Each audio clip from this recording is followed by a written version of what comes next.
मैं सुषमा और आज का अपना टॉपिक है अव्ययी भाव समास। इससे पहले मैंने आपको समास की परिभाषा और भेदों के नाम करवा दिए हैं। तो चलिए देखें अव्ययी भाव समास। सबसे पहले तो हम समझेंगे अव्यय की परिभाषा। अव्यय कहते किसे हैं? अ प्लस व्यय। व्यय का मतलब क्या होता है? व्यय का मतलब होता है खर्च होना। व्यय का मतलब खर्च होना। और अव्यय का मतलब क्या होगा? जो खर्च ना हो।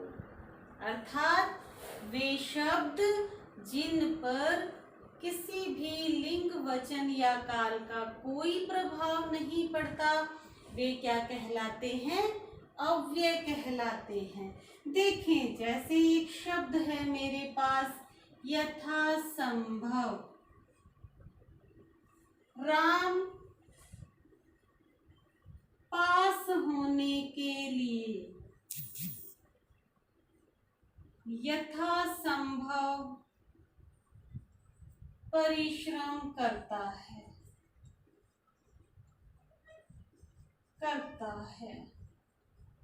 अब देखें, सीता पास होने के लिए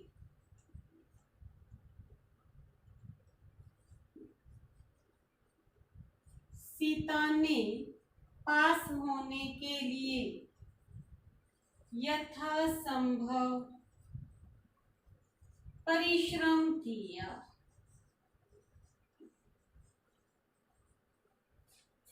हम पास होने के लिए यथासंभव परिश्रम करेंगे। ये देखिए मेरे पास ये 3 उदाहरण हैं। अब इसको ध्यान से समझें कि राम क्या है? एक वचन पुल्लिंग। काल कौन सा है? वर्तमान काल। सीता एक वचन स्त्रीलिंग। काल कौन सा है? भूतकाल।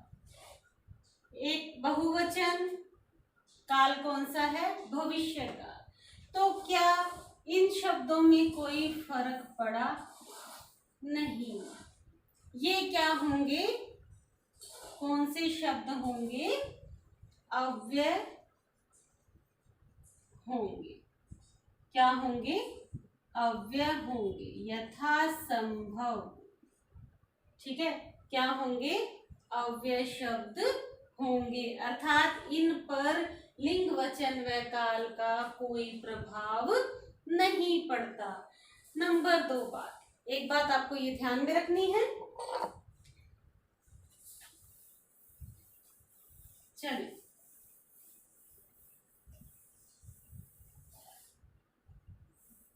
पहला देखें, इसमें प्रथम पद प्रधान होगा। इसमें प्रथम पद प्रधान होगा व अव्यय होगा। क्या होगा? अव्यय होगा। जैसे देखिए प्रधान कैसे होगा? एक शब्द है अत्यधिक। अति प्लस अधिक। अति प्लस अधिक। अधिक से क्या तात्पर्य लेंगे हम? कि ज्यादा। लेकिन ये शब्द जुड़ते ही क्या हो जाएगा? अधिक से भी अधिक। ठीक है, तो प्रधानता किसकी हुई? इसकी हुई। ठीक है, प्रथम पद क्या होगा? प्रधान होगा व अव्यय होगा। आ गया समझ में आपको? नंबर 2 बात आपको ध्यान में रखनी है कि पूरा पद क्या बन जाएगा? क्रिया विशेषण पद बन जाएगा। पूरा पद क्रिया विशेषण पद बन जाएगा, अर्थात अविकारी। और देखें, जहां कहीं शब्दों की पुनरावृत्ति हो, शब्दों की पुनरावृत्ति हो, वहां भी कौन सा समास होगा? अव्ययीभाव समास होगा। और देखें, नाम पद वाले शब्द भी अव्ययीभाव समास के अंतर्गत आ जाते हैं। नाम पद अर्थात जिनकी शुरुआत उपसर्ग या अव्यय से नहीं होगी, उपसर्ग या अव्यय से नहीं होगी, किससे होगी? संज्ञा या विशेषण शब्दों से होगी, संज्ञा या विशेषण शब्दों से होगी। ठीक है, ये चीजें आपको अच्छी तरह से ध्यान में रखनी है। जैसे जैसे मैं भी करवाऊंगी साथ साथ में आपको उदाहरण बताती जाऊंगी। ठीक है, अब देखें एक चीज और, इससे पहले इसमें उदाहरण है बेचैन, बिना चैन के, बिना चैन के, इसका विग्रह क्या होगा? बिना चैन के। नीडर, बिना डर के। और देखें आमरण, मरने तक, कहते हैं ना कि आमरण अनशन किया, मरने तक का अनशन किया। और देखें आजीवन, जीवन भर, आजीवन में आपका एहसान नहीं भूल पाऊंगा, अर्थात जीवन भर में आपका एहसान नहीं भूल पाऊंगा। और देखें अत्यधिक, इसका विग्रह क्या होगा? अधिक से भी अधिक, क्या होगा? अधिक से भी अधिक। और देखें अत्याचार, आचार का अतिक्रमण। ठीक है, आचार का अतिक्रमण। आचार का मतलब क्या होता है? व्यवहार, अर्थात बुरा व्यवहार करना। अतिक्रमण कर देना अर्थात सभी नियम वगैरह तोड़ देना और बुरे व्यवहार करना। और देखें प्रतिदिन, क्या होगा? प्रत्येक दिन या हर दिन। अब देखें यहाँ पर ये उपसर्ग है, सभी क्या है? इसमें उपसर्ग है। ठीक है, लेकिन आपको ध्यान में ये रखना है कि सभी उपसर्गों से बने हुए शब्द अव्ययीभाव समास के अंतर्गत नहीं आएंगे। हिंदी के कुछ उपसर्ग ऐसे हैं जो कर्मधारय समास के अंतर्गत आएंगे। जैसे देखें सु,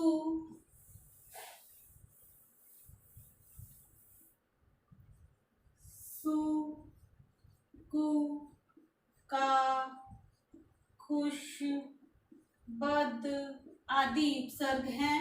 कुछ मैं इनके थोड़े बहुत बता देती हूँ। ये किसमें जाएंगे? कर्मधारय समास के अंतर्गत जाएंगे। क्यों? क्योंकि ये विशेषण उपसर्ग हैं और कर्मधारय के अंतर्गत विशेषण विशेष्य ही आएंगे। सुपुत्र, अच्छा है जो पुत्र, कुपुत्र बुरा है जो पुत्र, विशेषता बता रहा है। कापुरुष, कायर है जो पुरुष, खुशबू अच्छी है जो बू, बदबू बुरी है जो बू। तो ये किसके अंतर्गत आ जाएंगे? कर्मधारय समास के अंतर्गत आ जाएंगे। और देखें इसी के उदाहरण, मोस्ट इम्पोर्टेंट एग्जाम्स में आने वाले आ जानू बाहू, अर्थात जानू, जानू अर्थात घुटनों से लेकर बाजू तक, घुटनों से लेकर बाजू तक। और देखिए दरअसल, दरअसल, दर का अर्थ मैंने बताया था क्या होता है? में। तो इसका विग्रह क्या हो जाएगा? असल में। सर करवाए थे तब बताया था आपको। और देखें, यावत जीवन, अर्थात जब तक जीवन है, जब तक जीवन है। और देखें, अभूतपूर्व, अभूतपूर्व जो पूर्व में ना हुआ हो, इसका विग्रह क्या होगा? जो पूर्व में ना हुआ हो। और देखें, भर पेट, ये भी अव्ययीभाव समास के अंतर्गत आएगा। भर पेट, पेट भर कर। और देखें, भर सक, सक अर्थात सामर्थ्य, सक अर्थात सामर्थ्य भर, अर्थात हम यहाँ कहीं एक जैसे दो शब्द आ जाएं, अर्थात शब्दों की पुनरावृत्ति हो जाए, वो भी किसके अंतर्गत आएंगे?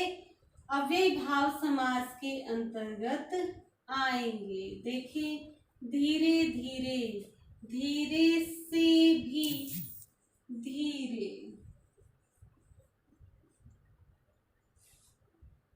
घर घर, घर घर में, हर घर में, विग्रह क्या हो जाएगा? हर घर में।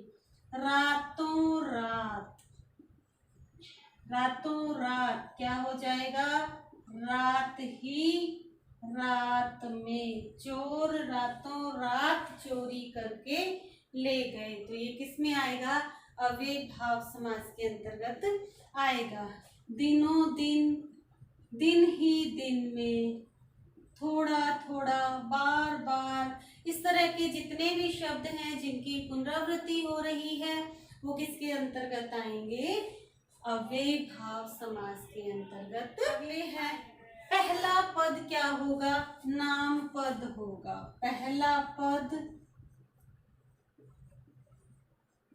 नाम पद होगा। कैसे होगा? देखिए, नाम पद अर्थात पहला पद किससे स्टार्ट होगा?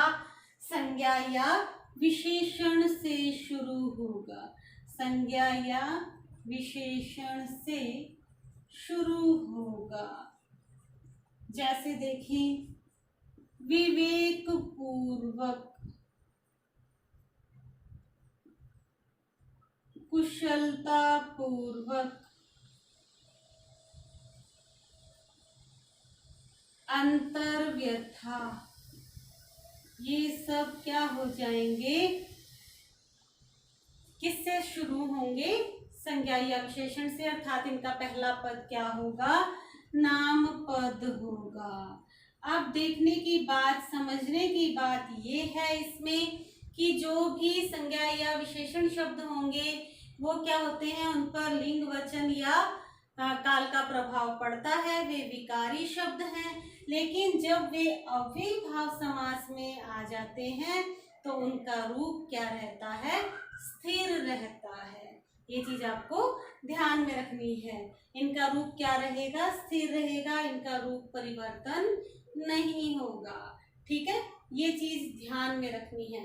लेकिन कुछ एक उपसर्ग ऐसे हैं जिनका रूप परिवर्तन, उपसर्ग नहीं सॉरी, कुछ एक अव्ययीभाव समास ऐसे हैं जिनका रूप परिवर्तन हो जाता है। जैसे देखें, प्रतिबिंब, इसका रूप परिवर्तन हो जाता है प्रतिबिंबों। ठीक है, आजकल ये अव्ययीभाव समास के अंतर्गत नहीं गिने जाते हैं। जैसे देखें, प्रतियोगिता क्या हो जाएगा? प्रतियोगिताओं। ठीक है, तो जिनका इनका रूप परिवर्तन हो जाता है वे अव्ययीभाव समास के अंतर्गत नहीं आते हैं। तो ये कुछ चीजों का आपको ध्यान में रखना है। समझ में आ गया आपको अच्छी तरह से अव्ययीभाव समास, जिसमें एक बार फिर से रिपीट कर दूं मैं संक्षिप्त में प्रथम पद प्रधान होगा, अव्यय होगा, क्रिया विशेषण पद बन जाएगा। और जहाँ कहीं एक जैसे शब्द होंगे वो भी अव्ययी भाव समास के अंतर्गत आएंगे। संस्कृत के जो उपसर्ग हैं, संस्कृत के अव्यय उपसर्ग, वे किसमें शामिल होंगे? अव्ययी भाव समास के अंतर्गत ही शामिल होंगे। और देखें इसके अंतर्गत पहला पद क्या होगा?